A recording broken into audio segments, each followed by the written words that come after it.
Hello friends and welcome back. आज हम estimation के विषय पे चर्चा करेंगे।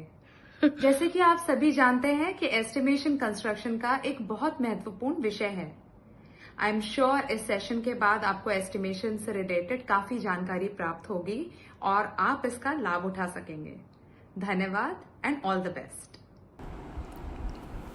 आज का विषय है बिड के लिए एस्टिमेशन।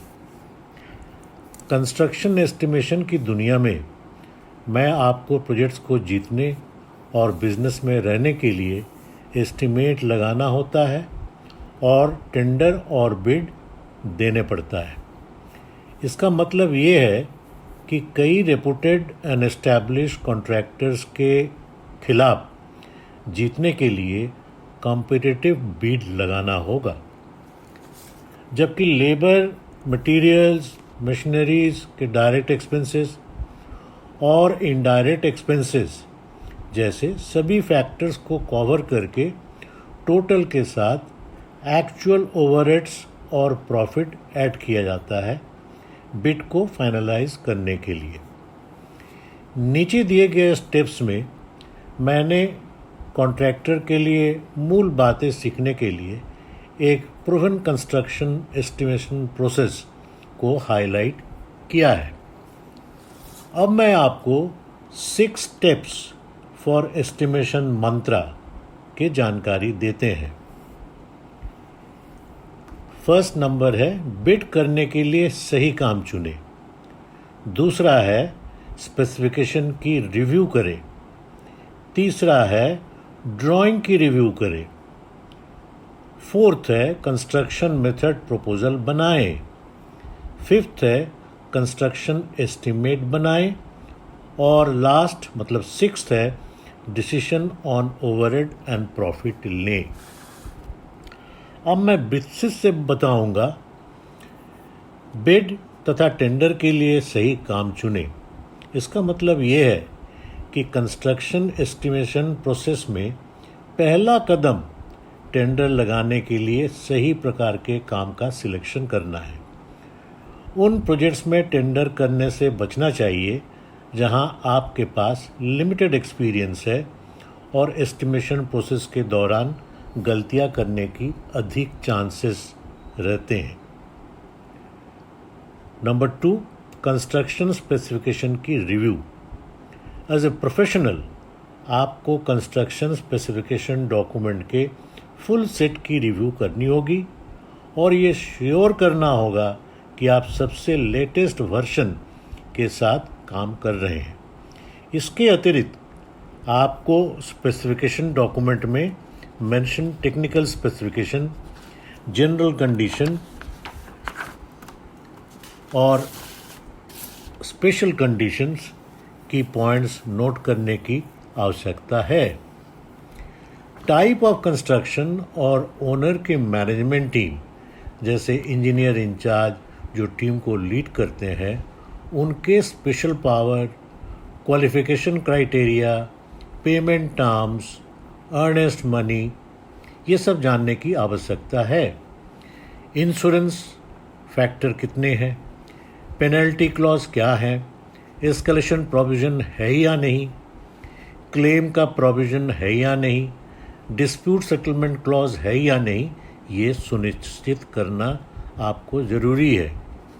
और कंडीशन के लीगल टर्म्स को एक्सेप्ट करना है, क्योंकि कंडीशंस के लीगल टर्म्स ही प्रिवेल करते हैं कॉन्ट्रैक्ट में। जब आप स्पेसिफिकेशंस, कंडीशंस जान लेते हैं तो ये सारे पर एक नोट बनाना आवश्यक है। जनरली स्पेसिफिकेशन मटेरियल्स की क्वालिटी निर्धारित करते हैं, जबकि ड्राइंग मटेरियल्स की क्वांटिटी निर्धारित करते हैं। जनरल और स्पेशल कंडीशन में से इम्पॉर्टेंट पॉइंट्स को हाईलाइट करना आवश्यक है और ये सुनिश्चित करना है कि आप इन्हें अपनी टेंडर में शामिल किए हैं। मैंने देखा है कई कंस्ट्रक्शन कंपनी को टेंडर लेने के लिए एक गलत नीति जैसे लो कॉस्ट मटेरियल का कंसिडरेशन और बाद में प्रोजेक्ट में दौरान चलते पता लगा कि वो काफ़ी अधिक महंगा था और कंपनी को उसमें लॉस झेलने पड़ता है। अब मैं आपको बात करूंगा रिव्यू ऑफ कंस्ट्रक्शन ड्राइंग्स पर। स्पेसिफिकेशन की तरह आपको काम के एंटायर स्कोप का एक आइडिया प्राप्त करने के लिए ड्राइंग के कंप्लीट सेट को देखना आवश्यक है। आपको निर्माण चित्र के अलावा आर्किटेक्चरल ड्राइंग की रिव्यू करनी चाहिए ताकि ये सुनिश्चित किया जा सके कि आप काम करने वाले जगह के या स्ट्रक्चर के हाइट्स का आइडिया और लेबर इन्वॉल्वमेंट, मटेरियल इन्वॉल्वमेंट और बाकी अरेंजमेंट के कॉस्ट एस्टिमेशन में कितना इफ़ेक्टिव करेंगे। एक बार जब आपको जनरल कंस्ट्रक्शन की समझ हो जाता है तो एस्टिमेट करना परफेक्ट होता है। जनरली कंस्ट्रक्शन इंडस्ट्री में जब क्वांटिटी ऑफ आइटम्स की बात आती है तो ड्राइंग को प्रायोरिटी मिलते हैं, जबकि मटेरियल के ग्रेड के बारे में प्रायोरिटी स्पेसिफिकेशन को मिलते हैं। अब मैं बताऊं आपको making of construction proposal.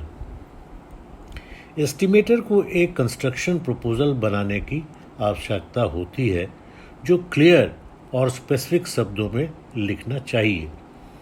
Construction specification और ड्राइंग की उपयोग की गई कंस्ट्रक्शन मेथड का सुझाव एस्टिमेटर देते हैं। इससे उस टीम के लिए आसान हो जाता है और जिसे दिए जाने के बाद प्रोजेक्ट के लिए इम्प्लीमेंट करना इजी होता है। अब मैं आपको बात करूं कंस्ट्रक्शन एस्टिमेशन के बारे में।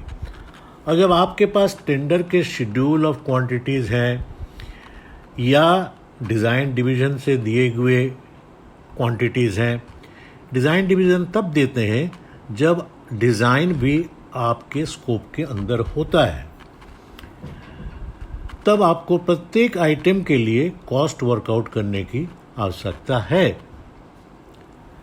जनरली एस्टिमेटर द्वारा एस्टिमेट तैयार करने से पहले सबसे इम्पोर्टेंट बात यह है कि एस्टिमेटर को साइट का महसूस करने के लिए अन्य कंसर्न्ड इंजीनियर्स के साथ प्रोजेक्ट साइट का विजिट करना चाहिए ताकि approach to site, communication system, facilities such as local government offices, labour department के office, police station, tax department के ऑफिस आदि खबर मिल जाते हैं।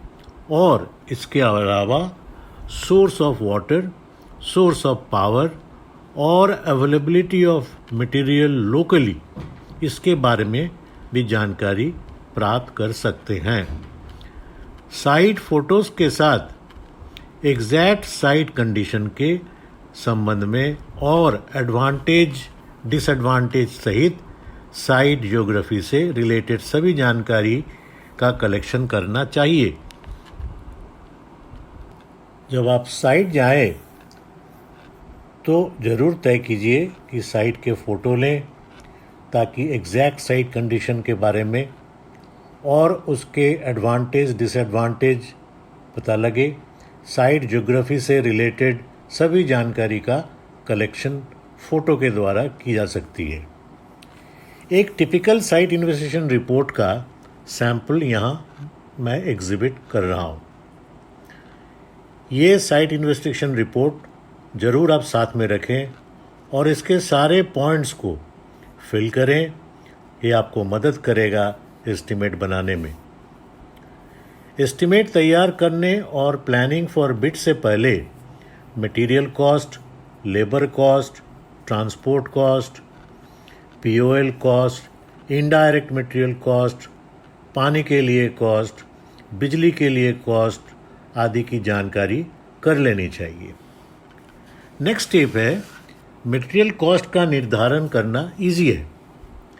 मैन्युफैक्चरर या सप्लायर से प्राइस जानने के लिए आप टेलीफोन कॉल करें या उनसे कोटेशन लें।